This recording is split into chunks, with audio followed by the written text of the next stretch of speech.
Chapter 3, Maintain Your Perspective. One day, according to an old story, a man with serious illness was wheeled into a hospital room where another patient was resting on a bed next to the window. As the two became friends, the one next to the window would look out of it and then spend the next few hours delighting his bedridden companion with vivid descriptions of the world outside.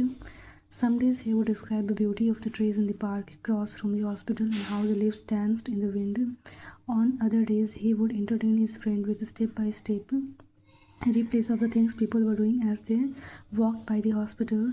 However, as the time went on, the bedridden man grew frustrated at his inability to absorb the wonders his friend described. Eventually, he grew to dislike him and then to hate him intensely.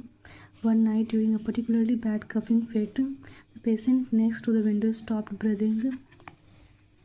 Rather than pressing the button for help, the other man chose to do nothing. The next morning, the patient, who had given his friend so much happiness by recounting the sights outside the window, was pronounced dead and wheeled out of the hospital room. The other man quickly asked that his bed be placed next to the window, a request that was complied with by the attending nurse. But as he looked out of the window, he discovered something that made him shake. The window faced a stark brick wall. His former roommate had conjured up the incredible sights that he described in his imagination. As a loving gesture to make the world of his friend a little bit better during a difficult time, he had acted out of selfless love.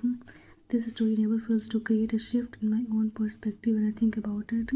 To live happier, more fulfilling lives, when we encounter a difficult circumstance, we must keep shifting our perspective and continually ask ourselves, is there a wiser, more enlightened way of looking at this seemingly negative situation?